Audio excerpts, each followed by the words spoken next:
¿Qué tal? Soy José García Sánchez en el espacio de opinión y análisis de la 4TV. A pesar de la ilegalidad que caracterizaba todo acto político de Dina Boluarte, es preocupante el motivo de su remoción de la presidencia de Perú, instaurada con un golpe de Estado contra Pedro Castillo en diciembre de 2022. Cualquiera hubiera pensado que su derrocamiento podría deberse a la falta de legitimidad, a su autoritarismo, a la represión, incluso podría haber sido responsabilizada por el delito de homicidio, incluso de etnocidio, porque su hazaña contra los pueblos originarios de Perú fue fatal. Sin embargo, las causas fue la incompetencia, la falta de moral y el exceso de inseguridad.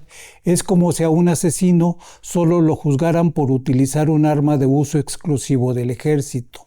Dina Boluarte fue destituida por un factor que en ese país no es nuevo y ha derrocado a varios presidentes, algo que más parece una abstracción que una acusación formal. La razón clara es incapacidad moral permanente para enfrentar la creciente inseguridad, demasiados adjetivos para justificar una ilegalidad y pocos sustantivos para tomarlo en serio.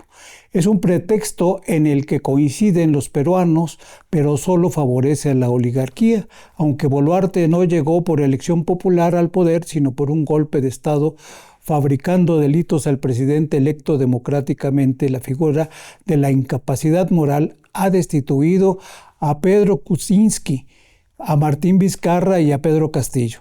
Este último fue arrestado y encarcelado y terminó abriendo el camino al poder para su vicepresidenta, Dina Boluarte, que también ya se fue. La inseguridad es más peligrosa como concepto que por sus consecuencias reales, aunque la derecha diga lo contrario, de tal manera que bastaría con un solo de los conceptos envueltos en golpismo para destituir a un presidente, siempre y cuando haya instrucción extrafrontera sumada a esta incapacidad para atacarla. Esas son palabras talismán para la derecha, como las llamaría el lingüista español Alfonso Díaz Quintás: incapacidad moral permanente, creciente, inseguridad. Al gobierno de Perú no le importa regresar a la Inquisición con tal de mantener en orden medieval que a toda la gente que garantice estabilidad al poder, aunque haya inestabilidad social. Cualquier declaración que pondere a la inseguridad como el principal problema de un país con gobierno progresista debe encender las alarmas de la seguridad nacional. En la mayoría de los casos se trata del inicio de un golpe de Estado orquestado desde Estados Unidos.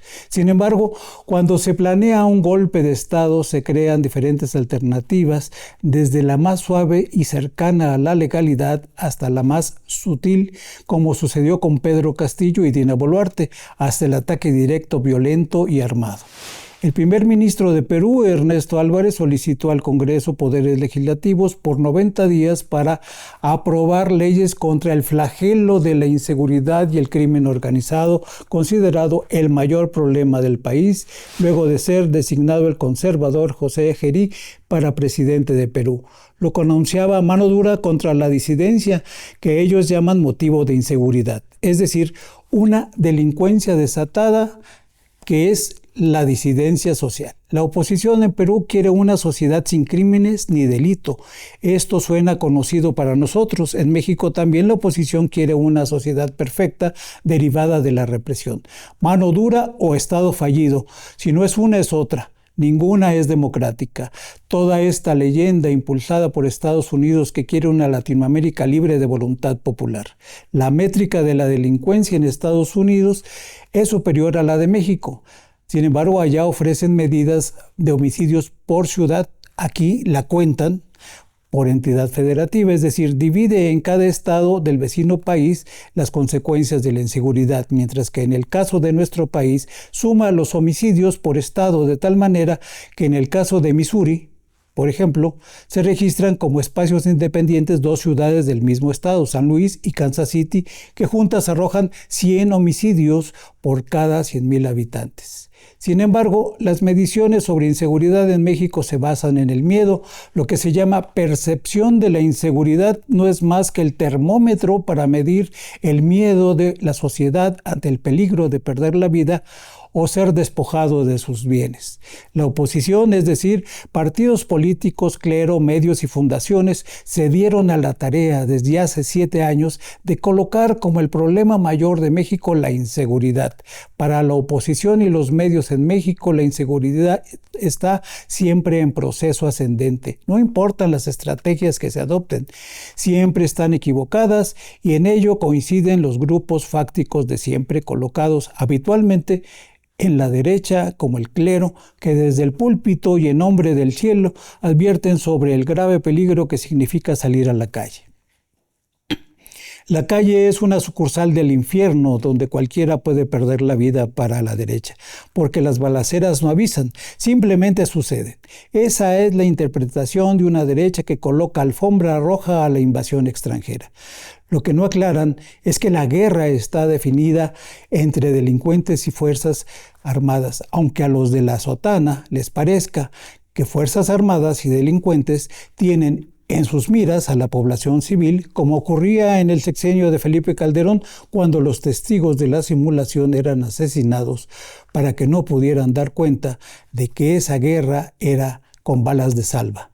Para la derecha es necesario colocar a la inseguridad en el primer plano de la problemática nacional, aunque disminuya en todos los momentos. Aseguran que crece y eso lo gritan tan alto que llega a espacios noticiosos de Estados Unidos con voces como la de Lili Telles, que prefiere intercambiar el territorio por una paz que no está perdida, solo extraviada en sus consignas. La inseguridad contiene todos los elementos necesarios para que la población cambie de manera de pensar en sus preferencias políticas y electorales. El miedo mueve criterios y manipula los resultados en las urnas para alcanzar objetivos como un golpe de Estado al estilo Perú, donde las palabras tumban a los votos, porque en los medios se valora el número de espacios para ganar batallas políticas. Las voces que se expresan en los medios no son votos, pero imponen criterios sobre la realidad como si representaran el sentir de las mayorías y logran triunfos. Para fines de golpes de Estado hay plan A, plan B y plan C. Si Trump tuviera aliados armados en México, dispuestos a morir por dinero y con disposición de derrocar al gobierno de la 4T, estos serían los narcos. No existe otro grupo capacitado en la violencia armada y decidido a practicarla más que los vendedores del producto que adquiere el vecino del norte, lo cual no solo los hace aliados, sino socios de un tratado de comercio clandestino. El área armada de la estrategia intervencionista del vecino país se conforma en México con los integrantes del crimen organizado y esta organización implica entrenamiento militar. Acaban de incautarse 500 armas que venían a México, que podrían ser destinados al brazo armado de un posible golpe, donde quienes esperaban el armamento podrían desconocer su verdadero uso. Un golpe de Estado siempre tiene una dosis de miedo impuesta a la población. En México hay mucho interés por hablar de la inseguridad como el gran peligro para todos sin excepción. Desde el púlpito hasta el Congreso, los conservadores ponderan la inseguridad cuya percepción prepara el camino del golpe, aunque en la realidad disminuye el peligro artificial de la delincuencia y el verdadero peligro, es decir, el golpe de Estado, avance. La inseguridad es la alfombra roja del golpe militar en cualquiera de sus perversas manifestaciones.